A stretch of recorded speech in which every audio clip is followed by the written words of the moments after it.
Civilians के military trial की जो अपील है उसके ऊपर समाअत हुई आईनी बेंच के सामने, और कल आईनी बेंच ने हुक्म दिया है कि बाकी जो 85 मुल्जिमान बच गए हैं जो कि फ़ौजी तहवील में हैं वो सुना दें सज़ाएँ, और अगर गुंजाइश हो तो सज़ाओं में आप रिलीफ भी दे सकते हैं।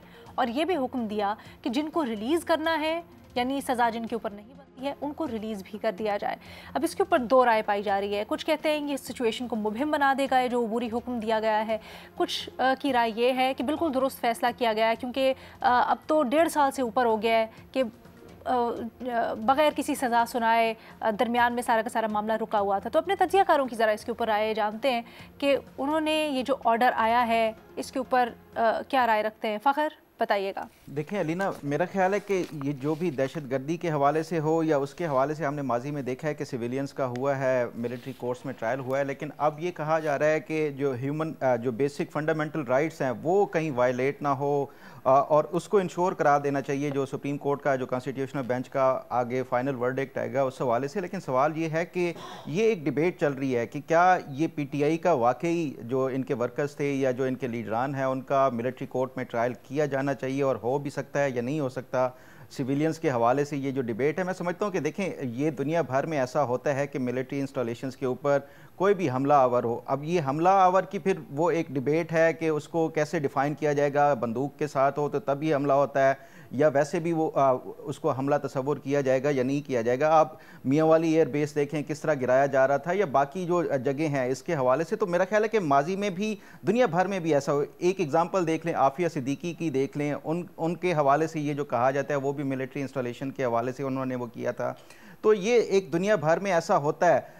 सवाल ये है कि आखिर ये मिलिट्री जो कोर्ट्स हैं उसी में ही क्यों ट्रायल किया जा रहा है, इंसदाद दहशतगर्दी की अदालतों में क्यों नहीं किया जाता। तो उसका जवाब भी यही है कि पिछले 1.5 साल हो गया है, इंसदाद दहशतगर्दी की जो अदालतें हैं उसमें क्या पेशरफ्त हुई है।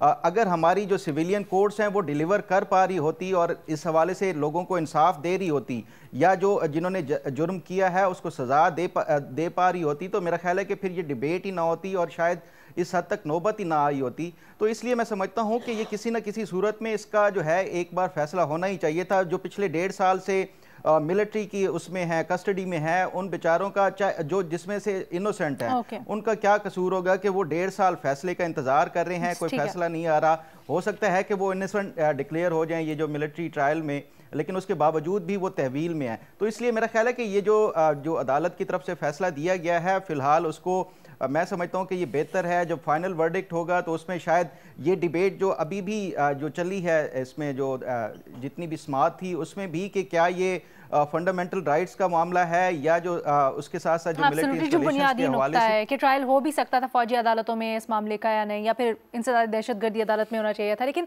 बेनज़ीर, फौरी रिलीफ से मुतल्लिक क्या आप समझती हैं, क्या ये मौसर साबित होगा वो लोग जिनका स्टेटस लिम्बो में था, या फिर ज़्यादा बेहतर होता कि जल्दी से इस मामले को एक दफ़ा निपटा ही दिया जाता?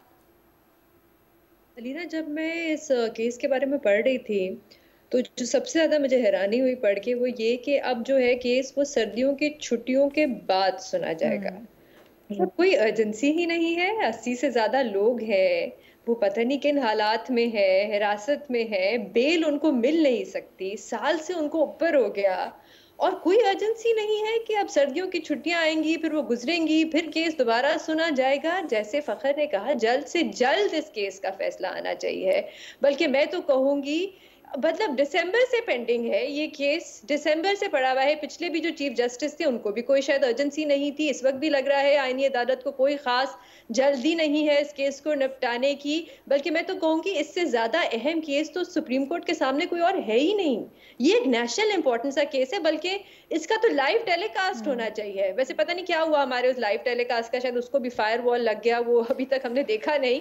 लेकिन बहुत जरूरी है कि हमें पता चले कि क्या सिविलियंस का ट्रायल हो सकता है फौजी अदालतों में या नहीं हो सकता।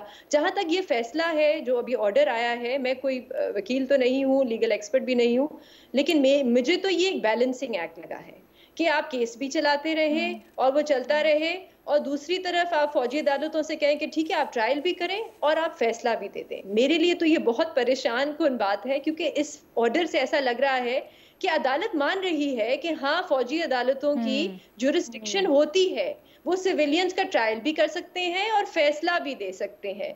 तो यहाँ पे बजाय इसके कि आप इस केस को और लटकाएं और डिले करें, जल्द से जल्द फैसला करें। और मैं फिर से कहूंगी कि इसका लाइव टेलीकास्ट होना चाहिए इस केस का। ठीक है।